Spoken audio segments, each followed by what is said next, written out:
Okay everyone, आज हम लोग पढ़ेंगे lesson chapter adverb. Adverb adverb जिसको हिंदी में कहते हैं क्रिया विशेषण, है ना। हिंदी मीनिंग सुन के तो ऐसा लगता है एवरीवन कि एडवर्ब कोई एक ऐसा वर्ड होता होगा, कोई ऐसा शब्द होता होगा या एक्सप्रेशन होता होगा, फ्रेज होता होगा जो किसी वर्ब को क्वालिफाई करता होगा, है ना। अगर आप उसको दो हिस्सों में तोड़ेंगे तो एड अलग हो जाएगा, वर्ब अलग हो जाएगा, यानी वर्ब को क्वालिफाई करने वाला वर्ड एडवर्ब होता है। तो ये डेफिनेशन गलत नहीं है लेकिन पूरा सही भी नहीं है।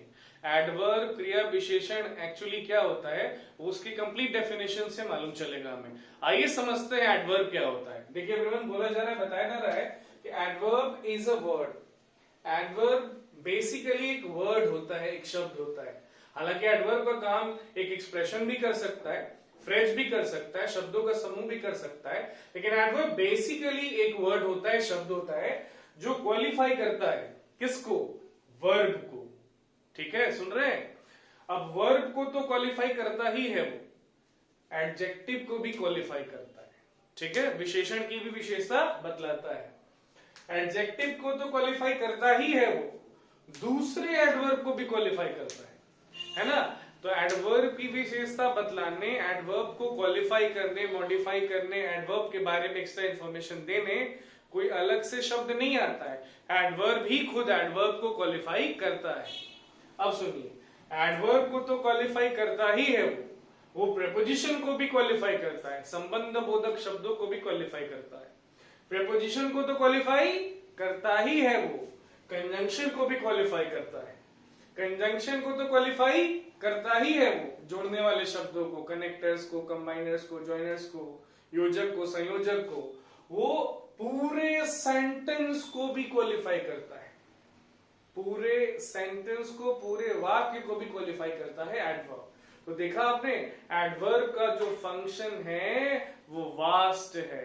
ठीक है, तो वर्ब, एडजेक्टिव, दूसरे एडवर्ब, प्रेपोजिशन, कंजंक्शन और पूरा सेंटेंस को क्वालिफाई करने का काम एडवर्ब का होता है। क्वालिफाई करना मतलब विशेषता बतलाना, विशेषता बतलाना मतलब उस वर्ड के बारे में एक्स्ट्रा इंफॉर्मेशन देना, है ना। उस वर्ड का जो भी क्वालिटी है उसके बारे में बताना। आइए एग्जाम्पल के माध्यम से समझते हैं, है ना। सेंटेंस, एग्जाम्पल सेंटेंस के माध्यम से समझते हैं कि एडवर्ब कैसे इन अलग अलग टाइप के वर्ड को क्वालिफाई करता है। चलिए पहला सेंटेंस देखिए एवरीवन। पहला सेंटेंस है नेहा सिंग्स वेल। नेहा अच्छा गाती है। तो आपको पता होना चाहिए कि सिंग यानी गाना वर्ब है। ठीक है, और वर्ब को क्वालिफाई करने आया है ये वर्ड वेल। तो वेल क्या हो गया? एडवर्ब हो गया। ठीक है एवरीवन, तो इस सेंटेंस में, फर्स्ट सेंटेंस में आप क्या देख रहे हैं कि एडवर्ब क्वालिफाई कर रहा है किसको? वर्ब को। चलिए सेकंड सेंटेंस देखते हैं। He is absolutely right. वो बिल्कुल सही है। अब आप देखिए, इस सेंटेंस में एक वर्ड है राइट, ये एडजेक्टिव है, ये विशेषण है, ये क्वालिफाई करने आया ही को। ही जो कि प्रोनाउन है, तो प्रोनाउन को क्वालिफाई करने आया एडजेक्टिव, और इस एडजेक्टिव को क्वालिफाई करने आया है ये वर्ड एब्सोल्युटली, जो कि एडवर्ब है। He is absolutely right. तो सेकंड सेंटेंस में क्या देख रहे हैं आप कि एडजेक्टिव को क्वालिफाई कर रहा है कौन? एडवर्ब। आते हैं, बढ़ते हैं थर्ड सेंटेंस की तरफ। थर्ड सेंटेंस क्या है भाई? You run very fast. आप बहुत तेज दौड़ते हैं। ठीक है, अब देखिए फास्ट क्या है? फास्ट इस सेंटेंस में अभी एडवर्ब है। कैसे? क्योंकि वो क्वालिफाई कर रहा है रन को। यू रन, आप दौड़ते हैं। यू रन फास्ट, आप तेज दौड़ते हैं। तो रन को, दौड़ने को फास्ट क्वालिफाई कर रहा है, तो वर्ब को क्वालिफाई करने वाला वर्ड एडवर्ब। अब यू रन वेरी फास्ट, आप बहुत तेज दौड़ते हैं, तेज में भी बहुत तेज दौड़ते हैं। तो वेरी जो है वो फर्स्ट को क्वालिफाई कर रहा है, वेरी जो है फर्स्ट के बारे में एक्स्ट्रा इंफॉर्मेशन दे रहा है। तो इस थर्ड सेंटेंस में क्या देख रहे हैं आप कि एडवर्ब वर्ब को तो क्वालिफाई कर ही रहा है, फिर एक एडवर्ब है वेरी जो कि एडवर्ब को, दूसरे एडवर्ब को क्वालिफाई कर रहा है। चलो आते हैं अगले सेंटेंस पर। The bird flu exactly over his head. चिड़िया ठीक उसके सिर के ऊपर से उड़ी। ठीक है एवरीवन, तो आप देख सकते हैं इस सेंटेंस में एक वर्ड है ओवर। और आपको पता होना चाहिए कि ओवर जो है वो प्रेपोजिशन है। ओवर अभी सेंटेंस में प्रेपोजिशन है, संबंध बोधक शब्द है, संबंध दिखलाने का काम कर रहा है, ठीक है। और हिज हेड का संबंध दिखला रहा है बाकी वर्ड्स के साथ। अब देखिए ओवर के ठीक पहले लिखा हुआ है एग्जैक्टली, ठीक है। ये जो वर्ड एग्जैक्टली ये एडवर्ब है ना। और ये किस लिए आया है, ये ओवर को क्वालिफाई करने आया है, वो ओवर के बारे में एक्स्ट्रा इंफॉर्मेशन देने आया है। चिड़िया उसके ऊपर से उड़ी, कितना ऊपर, एग्जैक्टली ऊपर, ठीक ऊपर, मतलब दूरी बहुत कम थी चिड़िया और उसके सिर के बीच में।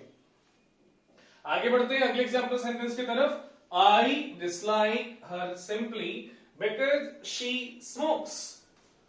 मैं उसको डिसलाइक करता हूं, मैं उसको नापसंद करता हूं, है ना। वो मुझे नापसंद है सिर्फ इसलिए क्योंकि वो धूम्रपान करती है। तो धूम्रपान करती है ना, सिगरेट पीती, इसलिए मैं उसको नापसंद करता हूं। अब आप समझ सकते हैं कि ये जो वर्ड है बिकॉज, इस सेंटेंस में कंजंक्शन का काम कर रहा है, ठीक है। वो अपने बाद वाले पार्ट को, क्लॉज को कनेक्ट कर रहा है, जोड़ रहा है किससे, अपने पहले वाले पार्ट से। तो बिकॉज जो है इस सेंटेंस में एवरीवन कंजंक्शन है, योजक है, संयोजक है, जोड़ने वाला शब्द है। अब बिकॉज के ठीक पहले आपको दिख रहा होगा सिंपली, बिकॉज के ठीक पहले आपको दिख रहा होगा एक वर्ड सिंपली, और ये जो वर्ड है सिंपली ये एडवर्ब है, ठीक है। ये एडवर्ब है और ये किस लिए आया सेंटेंस में, वो आया है बिकॉज को क्वालिफाई करने। तो आप इस एग्जांपल में क्या देख रहे हैं, कि कंजंक्शन को भी क्वालिफाई किया जाता है किसके द्वारा, एडवर्ब के द्वारा। चलिए एक और एग्जांपल देख लेते हैं। Fortunately he earn a lot of money, है ना। तो फॉर्चुनेटली यानी लकीली, है ना, खुशकिस्मती से या सौभाग्य से उसने ढेरों पैसे रुपए कमाए। तो ये जो वर्ड है एवरीवन फॉर्चुनेटली, ये किसी एक वर्ड को पर्टिकुलराइज नहीं कर रहा है, ये पूरे सेंटेंस को क्वालिफाई कर रहा है, ठीक है। पूरे वाक्य को, पूरी बात की विशेषता बतला रहा है ना। पूछेंगे लकीली क्या, खुशमती से क्या, तो खुशकिस्मती से उसने बहुत पैसे कमाए। आपको पूरी बात बतानी पड़ेगी अगर आप फॉर्चुनेटली को लेके सवाल पूछेंगे क्या। तो ये जो वर्ड है फॉर्चुनेटली, एक दो वर्ड को नहीं, पूरे सेंटेंस को, पूरे वाक्य को क्वालिफाई कर रहा है। तो आपने एक एक एग्जाम्पल ही सही, लेकिन देखा आपने कि एडवर्ब कैसे ना सिर्फ वर्ब को बल्कि एडजेक्टिव को, दूसरे एडवर्ब को, कंजंक्शन को, प्रेपोजिशन को और पूरे सेंटेंस को क्वालिफाई करता है, ठीक है एवरीवन। तो ये था एडवर्ब का मीनिंग, डेफिनेशन और एग्जाम्पल। अब शुरुआत करते हैं लेसन एडवर्ब के आगे की बातों का। देखिए एवरीवन इस लेसन में, इस चैप्टर में हम लोग 3 टॉपिक पढ़ने वाले हैं। जो पहला टॉपिक होगा वो हमारा होगा पोजीशन ऑफ एडवर्ब्स, है ना। पहले टॉपिक में हम देखेंगे कि किस टाइप का एडवर्ब सेंटेंस में कहां होना चाहिए, कहां नहीं होना चाहिए। दूसरा टॉपिक होगा हमारा सबसे इंपॉर्टेंट इन्वर्सन, और फाइनल टॉपिक हमारा होने वाला है कॉमन एडवर्ब्स। तो आइए पहले टॉपिक को देखते हैं, पढ़ते हैं, समझते हैं। सो पहला टॉपिक है हमारा एवरीवन पोजीशन ऑफ एडवर्ब्स, है ना। इसको इस तरह से इंडिकेट करते हैं। पहला टॉपिक है हमारा पोजीशन ऑफ एडवर्ब्स, ठीक है एवरीवन। देखिए क्या है, एडवर्ब का पोजीशन सेंटेंस में मायने रखता है। आप किसी एडवर्ब को ऐसा नहीं है कि सेंटेंस में कभी भी यूज कर दोगे, कभी भी लिख दोगे, कहीं भी बोल दोगे। मायने रखता है पोजीशन एडवर्ब का। तो वो जो भी रूल्स हैं उनको आपको फॉलो करना है, ठीक है। आइए एक एक करके समझते हैं कि कौन सा एडवर्ब कहां यूज होना चाहिए सेंटेंस में। सबसे पहले है everyone adverb of manner. Adverb of manner, तो नाम से ही क्लियर है कि एडवर्ब ऑफ मैनर किस टाइप का एडवर्ब होता है। मैनर मतलब होता है तरीका, ढंग, स्टाइल, शैली, अंदाज। तो एडवर्ब ऑफ मैनर एवरीवन किसी एक्शन के होने का तरीका बताता है, ढंग बताता है, स्टाइल बताता है, अंदाज बताता है। या यूं कहें कि adverb of manner how question का आंसर देता है। जैसे किसी ने कोई बात कहा, किसी ने सेंटेंस कह के किसी एक्शन की बात की, तो एक्शन को लेकर जो आप हाउ पूछते हैं, तो हाउ का जो जवाब होता है, आंसर होता है, वही एडवर्ब ऑफ मैनर होता है। जैसे somebody says, कोई कहता है she sings, ठीक है, वो गाती है। तो कोई पूछता है ठीक है गाती है, बट हाउ, कैसा गाती है वो, है ना। तो अब इसके बदले में जो आप जवाब देंगे वो एडवर्ब ऑफ मैनर ही होगा। अच्छा गाती है, ठीक ठाक गा लेती है, बुरा गाती है, बहुत अच्छा गाती है, बहुत बुरा गाती है। So all these words would be adverb that would be telling the manner of the action taking place. ठीक है, चलिए, तो एडवर्ब ऑफ मैनर क्लियर है ना एवरीवन। वो वर्ड, वो एडवर्ब जो एक्शन के होने का तरीका बताए, ठीक है, हाउ क्वेश्चन का आंसर दे। चलिए, एडवर्ब ऑफ मैनर के बारे में पहली बात तो होगी। दूसरी बात क्या है कि अधिकतर एडवर्ब ऑफ मैनर एवरीवन बनाया जाता है कैसे, किसी एडजेक्टिव में एलवाई लगाकर, है ना। एडजेक्टिव यानी विशेषण।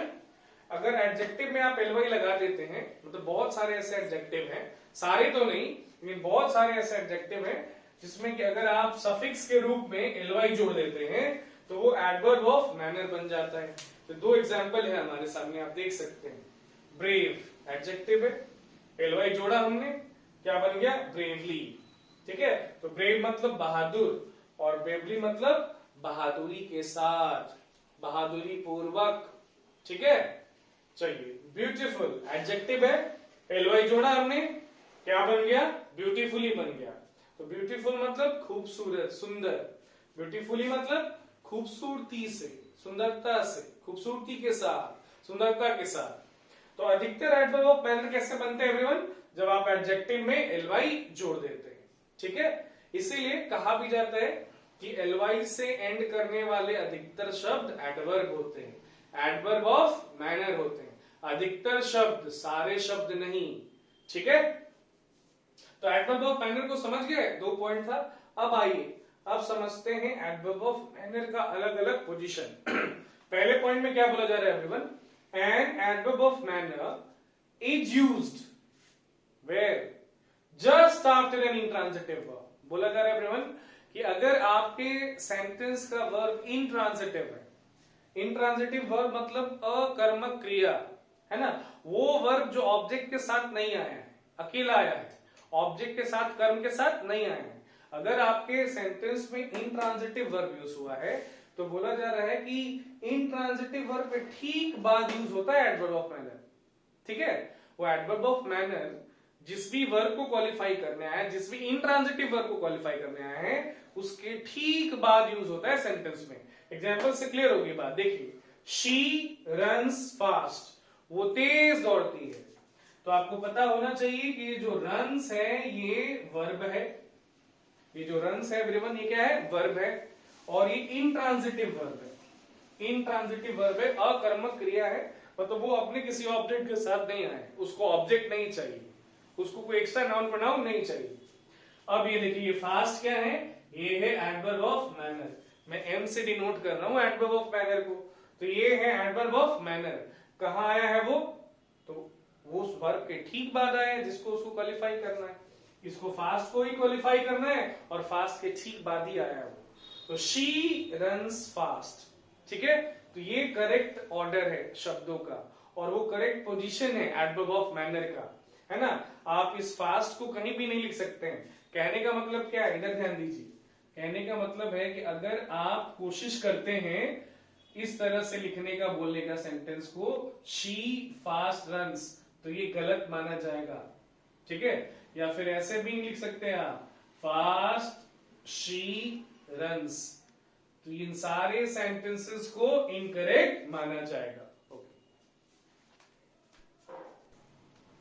चलिए एवरीवन, एडवर्ब ऑफ मैनर के सेकंड पोजीशन को समझते हैं। क्या कहा जा रहा है, N adverb of manner is used either just before a transitive verb or after a transitive verb plus object। बात समझिएगा क्या बोला जा रहा है एवरीवन। कहा जा रहा है कि अगर आपका वर्ब ट्रांजिटिव है, क्रिया सकर्मक है ना, सकर्मक क्रिया मतलब कर्म के साथ आई है, वो ऑब्जेक्ट के साथ आया हुआ है, तो आप एडवर्ब ऑफ मैनर को या तो ट्रांजिटिव वर्ब के ठीक पहले यूज कर, या तो ट्रांजिटिव वर्ब के ठीक पहले यूज करें, नहीं तो ट्रांजिटिव वर्ब के बाद जो ऑब्जेक्ट आया है, ऑब्जेक्ट के बाद यूज करें। तो या तो ऑब्जेक्ट के बाद, नहीं तो ट्रांजिटिव वर्ब के पहले, या तो ऑब्जेक्ट के बाद नहीं तो ट्रांजिटिव वर्ब के पहले यूज करेंगे आप किसको, एडवर्ब ऑफ मैनर को। ठीक है, देखिए ध्यान से, he admitted his mistakes frankly, ठीक है, उसने अपने मिस्टेक्स को, गलतियों को frankly यानी ऑनेस्टली मान लिया, है ना। चलिए बिल्कुल स्पष्ट रूप से मान लिया, हिचकिचाया नहीं। तो देखिए एडमिटेड क्या है, वर्ब है, ट्रांजिटिव वर्ब है। क्यों? क्योंकि वो अपने ऑब्जेक्ट के साथ आया है। हिज मिस्टेक्स उसका ऑब्जेक्ट है, कर्म है, ठीक है। फ्रैंकली क्या है, एलवाई सेंड हो रहा है, क्या है, एडवर्ब है। कैसा एडवर्ब है, एडवर्ब ऑफ मैनर है, ठीक है। तो अभी आपको एडवर्ब ऑफ मैनर कहां दिख रहा है एवरीवन? अभी आपको एडवर्ब ऑफ मैनर ऑब्जेक्ट के बाद दिख रहा है, तो ये करेक्ट पोजीशन है, इसलिए सेंटेंस भी करेक्ट है। वो या तो ऑब्जेक्ट के बाद आएगा, नहीं तो ऑब्जेक्ट के नहीं, ट्रांजिटिव वर्ब के पहले भी आ सकता है, जैसा कि आप इस सेंटेंस में देख रहे हैं, थर्ड सेंटेंस में, he frankly admitted his mistakes। तो यहाँ पे आपको दिख रहा है एडवर्ब ऑफ मैनर, तो वो ट्रांजिटिव वर्ब के पहले भी आ सकता है, ठीक है। तो ये सेंटेंस सही है, ये भी सही है, but this middle sentence is incorrect. ये जो सेकंड सेंटेंस है ये इनकरेक्ट है, क्योंकि फ्रैंकली कहां आया है, वर्ब और ऑब्जेक्ट के बीच में। ऐसा जनरली नहीं होता है, जनरली एडवर्ब ऑफ मैनर दोनों के बीच में नहीं आता है। अगर ऐसा आप लिख रहे हैं, बोल रहे, means it means you are doing it wrong, आप उसको गलत कर रहे हैं, ठीक है। Clear point. वर्ब अगर ट्रांजिटिव है या तो उसके पहले आएगा, नहीं तो ऑब्जेक्ट के बाद आएगा। अब आगे देखिए, आगे सुनिए, कुछ नोट करके लिखा गया है। नोट करके क्या लिखा गया है everyone? If the object is qualified by a clause or good many words, it may come between the verb and its object। अब ये जो it है ये adverb of manner के लिए, ठीक है। क्या बोला जा रहा है कि adverb of manner उन दोनों के बीच आ सकता है। देखिए इसके पहले वाले पॉइंट में बोला गया है कि adverb of manner दोनों के बीच में नहीं आएगा, लेकिन यहाँ नोट करके बोला जा रहा है कि आ सकता है। कब? जब ऑब्जेक्ट को किसी क्लॉज के द्वारा क्वालिफाई किया जा रहा है, या क्वालिफाई करने वाले शब्द बहुत सारे हैं। सुन रहे, समझ रहे बात को? जब ऑब्जेक्ट को क्लॉज के द्वारा क्वालिफाई किया जा रहा है, या क्वालिफाई करने वाला जो शब्द है ऑब्जेक्ट को, वो बहुत सारे शब्द है। एग्जाम्पल देखिए समझ में आएगा। देखिए, he rewarded liberally all those who had served him well, है ना। तो जिस किसी ने भी, है ना, उनकी सेवा अच्छे तरीके से की थी, तो उन्होंने उदारता पूर्वक सबको रिवॉर्ड किया, पुरस्कृत किया। चलो अब ये देखो, ये जो रिवॉर्डेड है ये क्या है, वर्ब है। कैसा वर्ब है? ट्रांजिटिव वर्ब है। लिबरली क्या है, एलवाई सेंड हो रहा है, ये एडवर्ब ऑफ मैनर है, ठीक है। ये ऑल दोस क्या है, ये ऑब्जेक्ट है ना। और कहानी में ट्विस्ट क्या है कि हु से लेकर वेल तक एक क्लॉज है। हु क्लॉज आप इसको कह सकते हैं, वो क्लॉज आया है ऑल दोस को क्वालिफाई करने के लिए। नियम क्या कहता है कि अगर ऑब्जेक्ट को कोई क्लॉज क्वालिफाई करेगा, ठीक है, तो दोनों के बीच में आप एडवर्ब ऑफ मैनर को यूज कर सकते हैं। दोनों के बीच में आप एडवर्ब ऑफ मैनर को यूज कर सकते हैं। आई बात समझ में? कंडीशन में, ठीक है। ऐसे नॉर्मली वो या तो वर्ब के पहले आता है, नहीं तो ऑब्जेक्ट के बाद आता है। चलो आगे बढ़ते हैं पॉइंट सी के तरफ। पॉइंट सी के तरफ, है ना। तीसरा पॉइंट समझेंगे एडवर्ब ऑफ मैनर के पोजीशन को लेकर। चलिए देखिए क्या कहा जा रहा है पॉइंट सी में एवरीवन। फॉर्मूला के फॉर्म में बताया मैंने इसको आपको कि अगर कोई वर्ब है, ठीक है, उसके बाद प्रपोजिशन आया और प्रपोजिशन के बाद ऑब्जेक्ट आया। वर्ब है, उसके बाद प्रपोजिशन है, उसके बाद ऑब्जेक्ट है। ऑब्वियस है कि ट्रांजिटिव वर्ब होगा, तभी तो उसके बाद ऑब्जेक्ट आया है। चलिए, तो बोला जा रहा है कि एडवर्ब ऑफ मैनर को या तो प्रपोजिशन के पहले यूज करेंगे, नहीं तो प्रपोजिशन के बाद। या तो प्रपोजिशन के पहले, नहीं तो प्रपोजिशन के बाद यूज करेंगे। समझ में आ रही है बात? देखिए, she laughed contemptuously at you, ठीक है। तो laugh क्या है भाई, ट्रांजिटिव वर्ब है। contemptuously क्या है भाई, मैनर है। at क्या है, प्रपोजिशन है, ठीक है। और you क्या है, ऑब्जेक्ट है। तो आपको contemptuously जो कि एडवर्ब ऑफ मैनर है, वो कहां दिख रहा है सेंटेंस में? वो आपको प्रपोजिशन के ठीक पहले दिख रहा है। सेकंड सेंटेंस में देखिए वो कहां दिख रहा है आपको? वो आपको ऑब्जेक्ट के बाद दिख रहा है। अच्छा यहाँ पे लगता है मैंने गलत बता दिया, ये ऐसे होना चाहिए। तो वो या तो प्रेपोजिशन के पहले आएगा और नहीं तो ऑब्जेक्ट के बाद आएगा। इस तरह से बनाना चाहिए था मुझे, क्योंकि एग्जाम्पल में तो ये यहाँ दिख रहा है ऑब्जेक्ट के बाद। समझिए इस चीज को एवरीवन फिर से, कि अगर ट्रांजिटिव वर्ब है उसके बाद कोई प्रेपोजिशन है और प्रेपोजिशन के बाद कोई ऑब्जेक्ट है, तो एडवर्ब ऑफ मैनर का पोजीशन क्या होगा? या तो प्रेपोजिशन के ठीक पहले नहीं तो ऑब्जेक्ट के बाद, या तो प्रेपोजिशन के ठीक पहले नहीं तो ऑब्जेक्ट के बाद। फर्स्ट सेंटेंस में सेम ही सेंटेंस है, दोनों सेम ही मीनिंग है। तो फर्स्ट सेंटेंस में क्या दिख रहा है आपको कि प्रेपोजिशन के ठीक पहले आया है, और सेकंड सेंटेंस में क्या दिख रहा है? सेकंड सेंटेंस में आपको दिख रहा होगा कि ऑब्जेक्ट के बाद आई आ रहा है। चलो ठीक है, आगे बढ़ते हैं। अब वो जो बात आपको बता दी गई उसमें भी एक पेज है एवरीवन, ध्यान देना। यहाँ पे क्या बोला जा रहा है? If the object contains a number of words we put the adverb before the preposition. ठीक है, समझिए इसमें भी एक पेज है एवरीवन। कहा जा रहा है कि अगर ऑब्जेक्ट कोई एक शब्द नहीं है, अगर ऑब्जेक्ट कोई एक शब्द नहीं है, वो नंबर ऑफ वर्ड्स है, बहुत सारे शब्दों से मिलके बना हुआ ऑब्जेक्ट है, तो बोला जा रहा है कि तब एडवर्ब ऑफ मैनर को आप प्रेपोजिशन के पहले यूज करेंगे। तब एडवर्ब ऑफ मैनर को आप प्रेपोजिशन के पहले यूज करिएगा। एग्जांपल लिख के ही क्लियर होती है सारी बात। देखो, he looked suspiciously at everyone who got off the plane। ठीक है, तो वो शक की निगाह से देख रहा था उन सबको जो प्लेन से नीचे उतर रहे थे। तो लुक्ड क्या है? वर्ब है, और इसके बाद प्रेपोजिशन एट भी आया हुआ है। ठीक है, और सस्पिशियसली क्या है? सस्पिशियसली है adverb of manner. And object कौन है?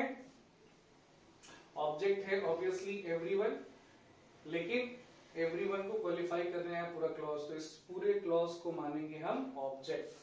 ठीक है, तो क्या बोला जा रहा है एवरीवन कि जो एडवर्ब ऑफ मैनर है वो प्रेपोजिशन के ठीक पहले भी आ सकता है। ठीक पहले भी आ सकता है क्या? ठीक पहले ही आएगा, प्रेपोजिशन के ठीक पहले आएगा। He looked suspiciously at everyone who got off the plane।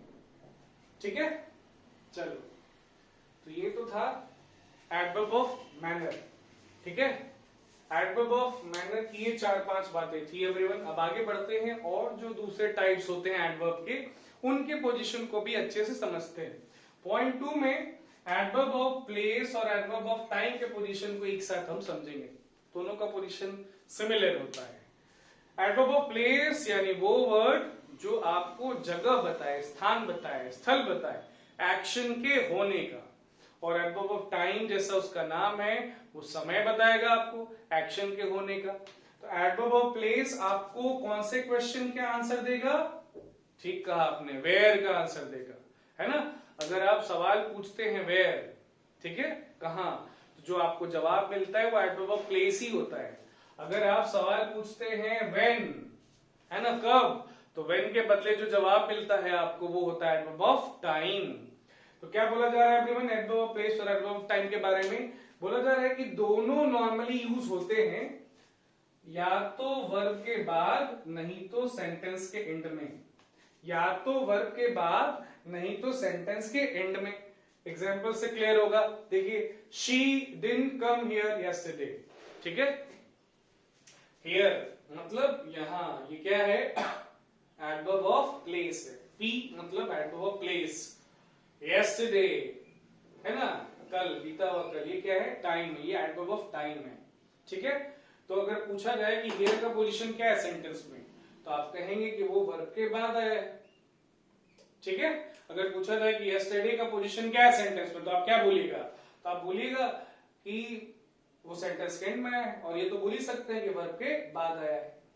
तो या तो वर्ब के बाद नहीं तो सेंटेंस के एंड में नॉर्मली आता है कौन? एडवर्ब ऑफ प्लेस और एडवर्ब ऑफ टाइम।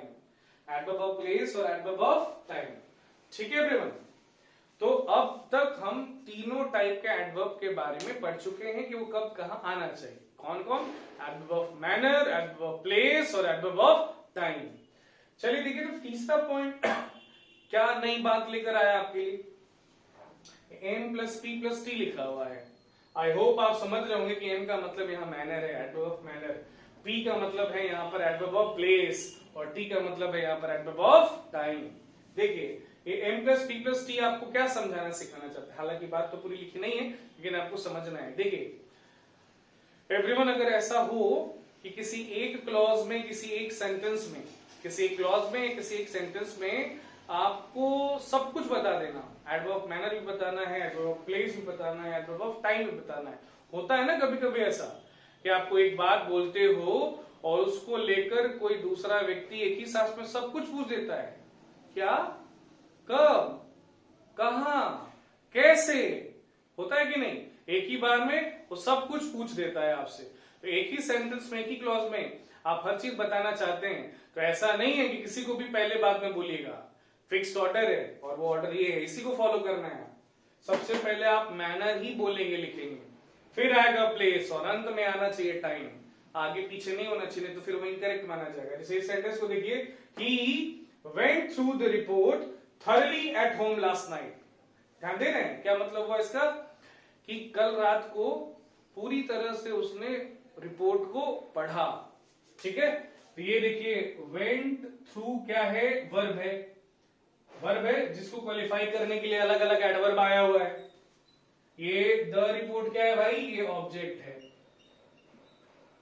ठीक है, ये देखो थरली, देखो एलवाई सेंड कर रहा है ना, तो ये हो गया एडवर्ब ऑफ मैनर।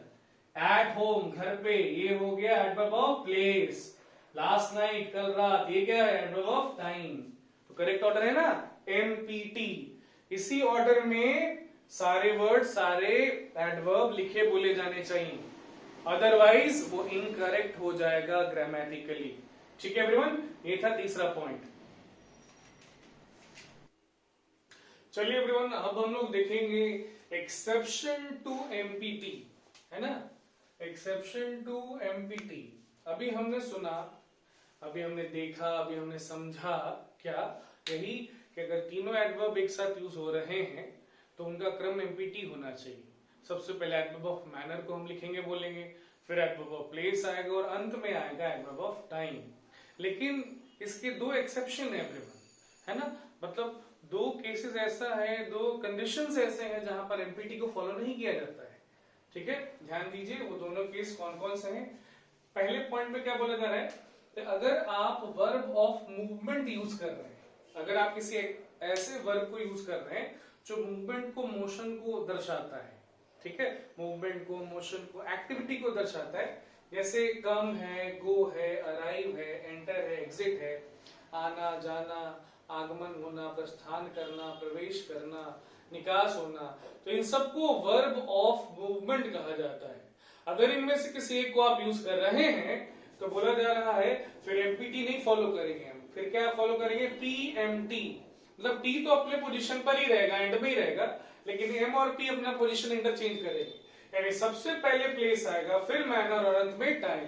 जैसे देखिए इस एग्जांपल को, शी केम हियर सीक्रेटली, है ना, वो यहाँ छिप छिपा कर आई थी, चुपके से आई थी। ठीक है, हियर क्या है, एडवर्ब ऑफ प्लेस है, सीक्रेटली क्या है, एडवर्ब ऑफ मैनर है। तो ये सही कि गलत है, ये बिल्कुल सही है। किसकी वजह से, केम की वजह से। अब क्योंकि आपने वर्ब ऑफ मोशन यूज किया है तो आपको पहले प्लेस को ही लिखना बोलना है, उसके बाद ही मैनर आए। और अगर टाइम होता तो टाइम एंड में आता, अंत में आता, लास्ट में आता। ठीक है, अब अगर आप इसको बोल देंगे शी केम सीक्रेटली हियर तो फिर वो इनकरेक्ट हो जाएगा। अभी देखो इस सेंटेंस को भी देखो, they enter the room silently. ठीक है, तो एंटर्ड है वर्ब, अब इसकी वजह से द रूम पहले आया है, साइलेंटली बाद में आया है। एडवर्ब ऑफ प्लेस पहले आया है, एडवर्ब ऑफ मैनर बाद में आया है। तो पहले P उसके बाद M, due to this verb of movement.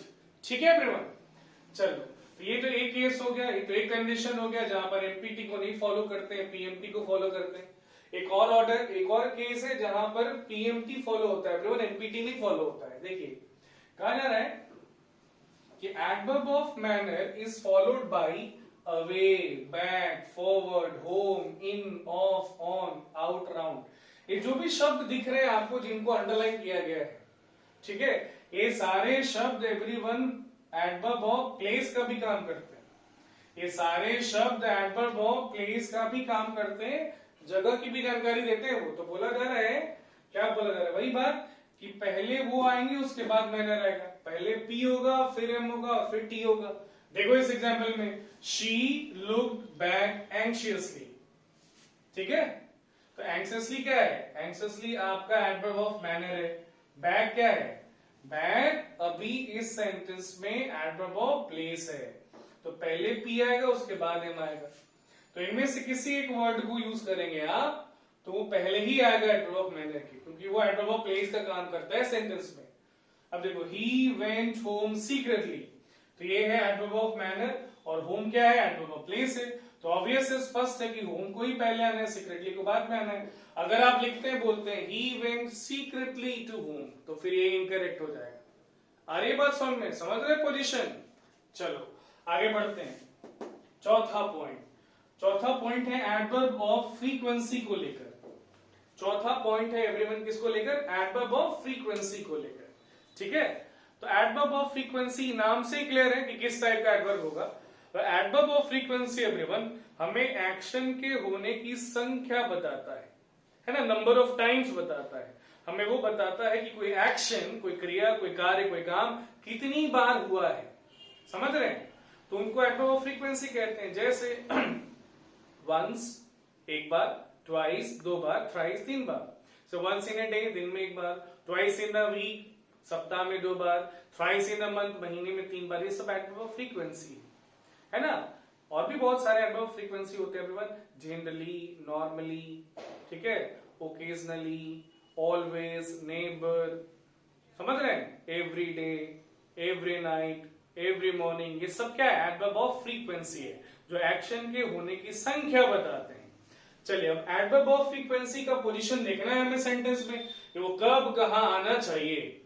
तो तीन अलग अलग पोजीशन है एवरीवन, ध्यान से देखिएगा, इजीली समझ में आएगा। देखिए एफ का मतलब है एडवर्ब ऑफ फ्रीक्वेंसी, ठीक है। बोला जा रहा है कि अगर आपके सेंटेंस में हेल्पिंग वर्ब और मेन वर्ब दोनों है, हेल्पिंग वर्ब और मेन वर्ब दोनों है, तो एडवर्ब फ्रीक्वेंसी दोनों के बीच में होगा, यानी हेल्पिंग वर्ब के बाद, मेन वर्ब के पहले। क्लियर। आगे बोला जा रहा है कि अगर आपके सेंटेंस में सिर्फ मेन वर्ब ही है, हेल्पिंग वर्ब नहीं है, सिर्फ मेन वर्ब ही है, हेल्पिंग वर्ब नहीं है, तब adverb of frequency main verb के पहले आएगा। तब adverb of frequency everyone main verb के पहले आएगा। पॉइंट सी में क्या बोला जा रहा है, तीसरा पॉइंट क्या है, तीसरी बात क्या है कि अगर मेन वर्ब के बदले आप बी यूज कर रहे हैं, अगर आप मेन वर्ब के बदले किसको यूज कर रहे हैं, बी को, तो उसके बाद आएगा एडवर्ब ऑफ फ्रीक्वेंसी। बी का मतलब क्या होता है, बी का मतलब होता है is, am, are, was, verb, है ना। ये सारे बी के ही फॉर्म्स हैं। अगर इनमें से कोई एक मेन वर्ब के रूप में यूज हो रहा है तो एडवर्ब ऑफ फ्रीक्वेंसी उसके ठीक बाद आएगा सेंटेंस में। एग्जांपल के लिए उधर तीन सेंटेंसेस है हमारे पास, ध्यान सब लोग अपना इधर लाइए, इस साइड लाइए। They never appreciate your behaviour, ठीक है। अब देखो अप्रिशिएट क्या है, वर्ब है। किस टाइप का वर्ब है, ये है मेन वर्ब, ठीक है, और ये है एडवर्ब ऑफ फ्रीक्वेंसी। तो आप कैसे बताएंगे, बताइए एडवर्ब ऑफ फ्रीक्वेंसी का पोजीशन क्या है इस सेंटेंस में। तो ये बोलोगे आप कि मेन वर्ब के पहले आया है।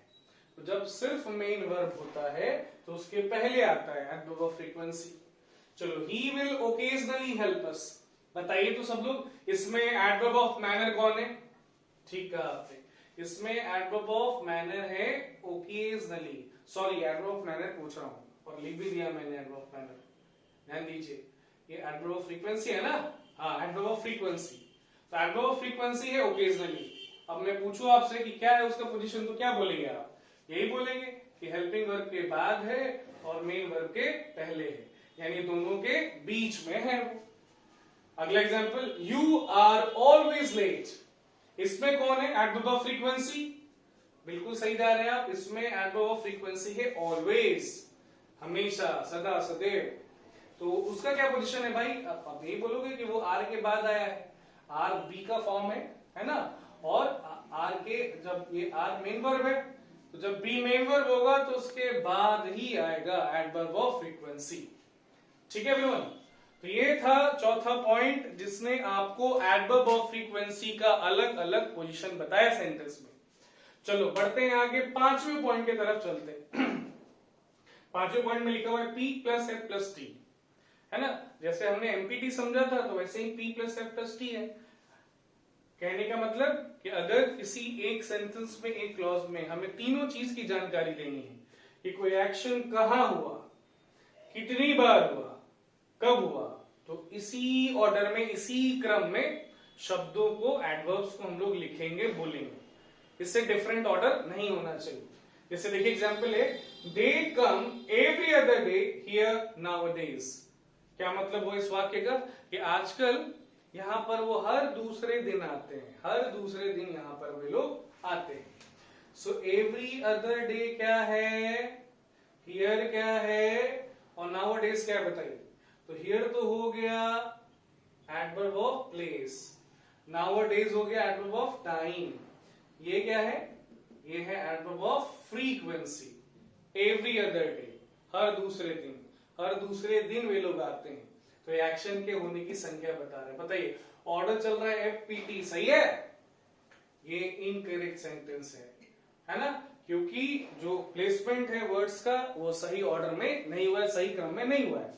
तो इसको भाई फिर से लिखना होगा सही करके, इस तरह से, they come here every other day, they come here every other day nowadays.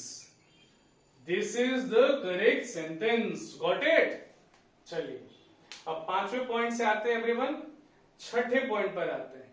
ठीक है, ये छठा और आखिरी पॉइंट है, आखिरी नियम है टॉपिक पोजीशन ऑफ एडवर्ब का।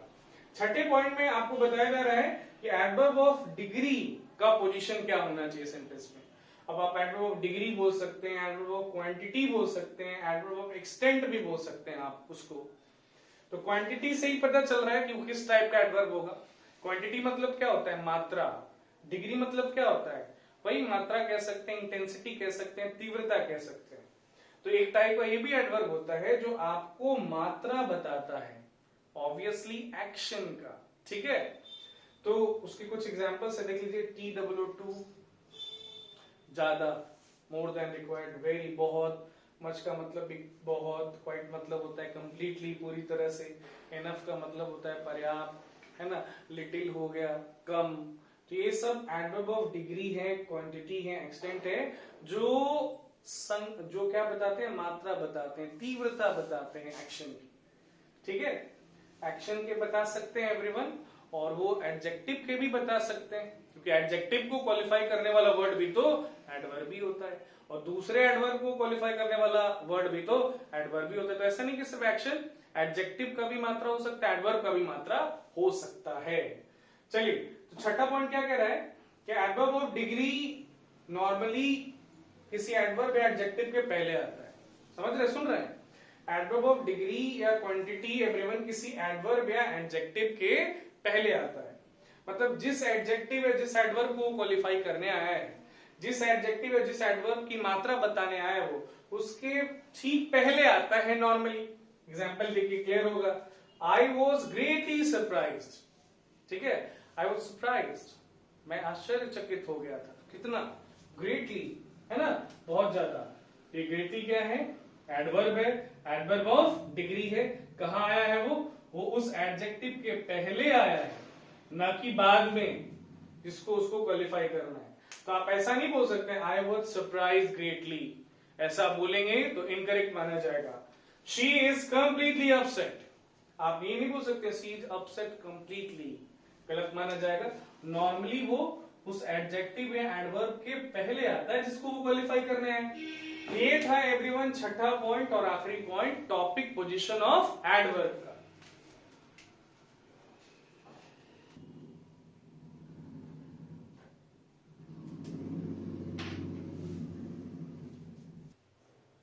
ओके एवरीवन, स्टार्ट करेंगे हम लोग अब चैप्टर एडवर्ब के टॉपिक 2 को, जिसका नाम है इन्वर्सन। ठीक है, इन्वर्सन। इन्वर्सन क्या होता है समझते हैं। देखिए एवरीवन, आप सबको पता है कि इंग्लिश में, अंग्रेजी में नॉर्मली जब हम सेंटेंस फ्रेम करते हैं तो उसका स्ट्रक्चर क्या होता है, मतलब शब्दों का नॉर्मल ऑर्डर क्या होता है, नॉर्मल सीक्वेंस क्या होता है। आप क्या करते हैं, पहले सब्जेक्ट लिखते हैं उसके बाद वर्ब लिखते हैं। पहले आप सब्जेक्ट को यूज करते हैं उसके बाद वर्ब को यूज करते हैं, ये नॉर्मल ऑर्डर है। पहले सब्जेक्ट होता है उसके बाद वर्ब होता है, ठीक है। तो ये जो ऑर्डर है ये अफर्मेटिव सेंटेंस का ऑर्डर है एवरीवन, पॉजिटिव सेंटेंस का ऑर्डर है, ठीक है, सकारात्मक वाक्य का ऑर्डर है शब्दों का क्रम का। लेकिन जब आप सेंटेंस इंटेरोगेटिव बनाते हैं, जब आप प्रश्नवाचक वाक्य बनाते हैं, बोलते हैं, लिखते हैं, तो ये ऑर्डर चेंज हो जाता है। ऑर्डर क्या चेंज हो जाता है कि जो वर्ब है वो सब्जेक्ट के पहले आ जाता है, ठीक है। मोस्ट ऑफ द केसेस में क्या होता है, हेल्पिंग वर्ब सब्जेक्ट के पहले आ जाता है, मेन वर्ब सब्जेक्ट के बाद आ जाता है। जब आप इंटेरोगेटिव सेंटेंस फ्रेम करते हैं, प्रश्नवाचक वाक्य बोलते हैं, लिखते हैं, तो स्ट्रक्चर, ऑर्डर, सीक्वेंस शब्दों का बदल जाता है। जो वर्ब होता है, खास तौर पर हेल्पिंग वर्ब, वो सब्जेक्ट के पहले आता है, मेन वर्ब सब्जेक्ट के बाद ही रहता है। तो ये जो एवरीवन वर्ब सब्जेक्ट के पहले आ रहा है ना, ये जो वर्ब सब्जेक्ट के पहले आ रहा है, इसी को इन्वर्सन कहते हैं। शब्दों के इसी क्रम को, है ना, सेंटेंस में शब्दों के इसी क्रम को कहा जाता है इन्वर्सन। चलिए यहां पे देखिए, मैंने लिखा भी है, बताया भी है, putting the verb before a subject, putting the verb before a subject is called inversion, ठीक है। सेंटेंस में वर्ब को सब्जेक्ट के पहले यूज करना इन्वर्सन कहा जाता है। ये दूसरा और सबसे इंपॉर्टेंट टॉपिक है लिसन एडवर्ब का एवरीवन। चलिए आगे सुनिए, आगे बोला जा रहा है कि इन्वर्सन दो टाइप का होता है, एक होता है पार्शियल और दूसरा होता है कंप्लीट। एक होता है पार्शियल और दूसरा होता है कंप्लीट। तो पार्शियल इन्वर्सन क्या होता है? पार्शियल इन्वर्सन में हेल्पिंग वर्ब सब्जेक्ट के पहले होता है, मेन वर्ब सब्जेक्ट के बाद ही होता है। सुन रहे, समझ रहे हैं? पार्शियल मतलब क्या होता है? आंशिक, पूर्ण नहीं। तो वर्ब आएगा सब्जेक्ट के पहले, लेकिन सारे वर्ब्स नहीं, सारे वर्ब पर नहीं, सिर्फ हेल्पिंग वर्ब भी सब्जेक्ट के पहले आएगा, बाकी मेन वर्ब सब्जेक्ट के बाद ही होगा। तो इस अरेंजमेंट को, इस ऑर्डर को बोलते हैं पार्शियल इन्वर्सन। और कंप्लीट इन्वर्सन में क्या होता है एवरीवन? पूरा का पूरा verb, helping verb, main verb दोनों सब्जेक्ट के पहले आ जाता है, ठीक है। तो हमें एक एक करके समझना है कि भाई पार्शियल इन्वर्सन कब कब होता है और कंप्लीट इन्वर्सन कब कब होता है। चलिए शुरुआत करते हैं पार्शियल इन्वर्सन से ही, ठीक है। चलिए देखिए यहाँ पे क्या लिखा गया है, when a sentence starts with any of the following. कहा जा रहा है एवरीवन कि अगर किसी वाक्य की शुरुआत इनमें से किसी एक से हो तो वहां पार्शियल इन्वर्सन होना चाहिए। मतलब सब्जेक्ट के पहले हेल्पिंग वर्ब को लिखना बोलना है, सब्जेक्ट के बाद मेन वर्ब को लिखना बोलना है। देखिए एग्जाम्पल सेंटेंस है, seldom I have seen such a beautiful sight, है ना। तो इतना सुंदर साइट, दृश्य मैंने शायद ही देखा है, ये सेंटेंस का मतलब है। अब आप ध्यान से देखो, सेंटेंस का पहला वर्ड सेल्डम है, ध्यान दे रहे हो? सेंटेंस का पहला वर्ड क्या है? सेल्डम। यहाँ पे सेल्डम ऐड करना भूल गया था मैं, अभी ऐड कर देता हूं। चलो, तो पहला वर्ड क्या है? सेल्डम। कह सकते हैं सेल्डम से ये सेंटेंस चालू हो रहा है। अब जिस पार्ट में, जिस क्लॉज में वो सेल्डम है, उस पार्ट में, उस क्लॉज में इन्वर्सन होना चाहिए, पार्शियल इन्वर्सन होना चाहिए। पार्शियल इन्वर्सन का मतलब क्या होता है कि सब्जेक्ट के पहले लिखा जाए, बोला जाए। सब्जेक्ट के पहले लिखा जाए, बोला जाए, किसको? हेल्पिंग वर्ब को। तो क्या हेल्पिंग वर्ब सब्जेक्ट के पहले आया है? नहीं, हेल्पिंग वर्ब यहाँ सब्जेक्ट के बाद आया है। यहाँ इन्वर्सन नहीं हो रहा है, ये सेंटेंस इनकरेक्ट है। कैसे करेक्ट होगा? ये आई हैड को यहां से रिमूव करके क्या लिखेंगे हम? हैड आई लिखेंगे। क्या लिखेंगे हम? हैड आई, ठीक है। Seldom had I seen such a beautiful sight, correct sentence हो। अगले एग्जाम्पल को देखिए, never she comes here, never she comes here. आप देख सकते हैं नेवर से चालू हो रहा है सेंटेंस, नेवर भी है इस लिस्ट में। नेवर से अगर चालू होगा, सिर्फ नेवर से ही नहीं, हार्डली है, स्कार्सली है, रेयरली है, नेवर है, सेल्डम है, तो इनमें से किसी एक से सेंटेंस स्टार्ट होगा तो सेंटेंस के उस पार्ट में पार्शियल इन्वर्सन होना चाहिए। तो ये सब्जेक्ट है और ये मेन वर्ब है। हेल्पिंग वर्ब को अकॉर्डिंग टू रूल सब्जेक्ट के पहले आना चाहिए। आया है? नहीं आया ना, ये सेंटेंस इनकरेक्ट है। कैसे करेक्ट होगा? ये करेक्ट तब होगा जब आप हेल्पिंग वर्ब को लाएंगे। अभी कम्स है, ये V5 है, इसका मतलब है सिंपल प्रेजेंट टेंस है। और आपको पता है सिंपल प्रेजेंट टेंस में हेल्पिंग वर्ब के रूप में कौन यूज होता है? डू और डज। तो शी के पहले हम डज का इस्तेमाल करेंगे, है ना। शी के साथ डज आता है और एक कम से क्या हो जाएगा, कम हो जाएगा। तो करेक्ट सेंटेंस क्या होगा everyone? Never does she come here, वो यहाँ कभी नहीं आती है। क्लियर है ना पॉइंट? तो इनमें से किसी एक से सेंटेंस स्टार्ट होगा, इनमें से कोई एक पहला वर्ड होगा सेंटेंस का, उस पार्ट में, उस क्लॉज में पार्शियल इन्वर्सन होना चाहिए। चलिए सेकंड पॉइंट क्या कहते हैं एवरीवन, कि इनमें से किसी से भी सेंटेंस स्टार्ट हो। देखिए ये सारे नेगेटिव एडवर्ब्स थे, ये भी सारे नेगेटिव एडवर्ब है, उसमें और इसमें क्या अंतर है कि वो सब एक एक वर्ड है, ये सब एक से अधिक शब्दों का समूह, ये सब एक्सप्रेशन है, ये सब फ्रेज है। सो इनमें से भी किसी एक से स्टार्ट होगा सेंटेंस, तो वहां पार्शियल इन्वर्सन होना चाहिए। जैसे not only, no sooner, under no circumstances, in no way, etcetera. तो बहुत सारे और एक्सप्रेशन होते हैं, है ना, जिसको आप नेगेटिव एक्सप्रेशन कहेंगे। तो इनमें से किसी एक से स्टार्ट होगा सेंटेंस, पार्शियल इन्वर्सन होना चाहिए।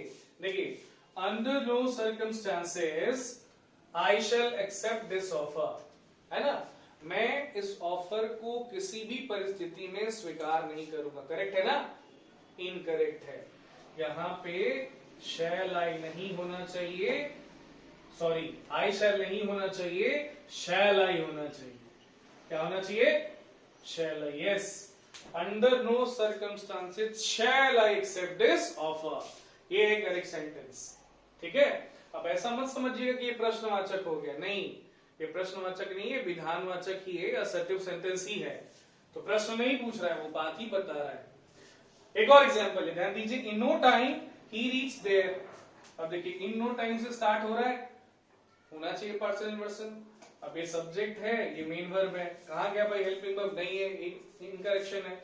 तो अभी क्या करना होगा? डिड के पहले हेल्पिंग वर्ब लाना होगा। कौन सा? कोई भी तो ला नहीं सकते, जो टेंस है वही लाएंगे। रीच्ड है, B2 है, सिंपल पास्ट है, सिंपल पास्ट में डिड का इस्तेमाल होता है, तो डिड ही आएगा ही के पहले, है ना। बाकी ये जो रीच्ड है वो रीच्ड से रीच हो जाएगा। तो करेक्ट सेंटेंस क्या होगा?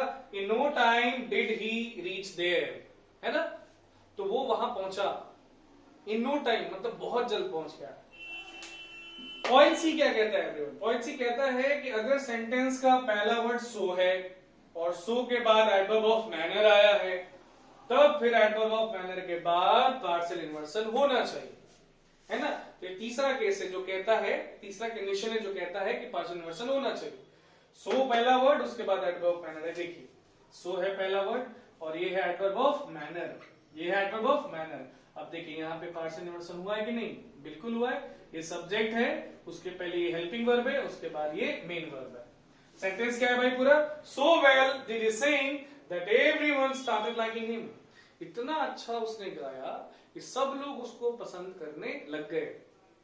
चलिए तो ये था पॉइंट सी। आगे बढ़ते हैं, पॉइंट डी पर आते हैं। चलिए इधर आइए, अपना ध्यान इधर राइट साइड में लाइए। पॉइंट डी क्या कहता है कि टू सच से ना बहुत सारे फ्रेज होते हैं, एक्सप्रेशन होते हैं।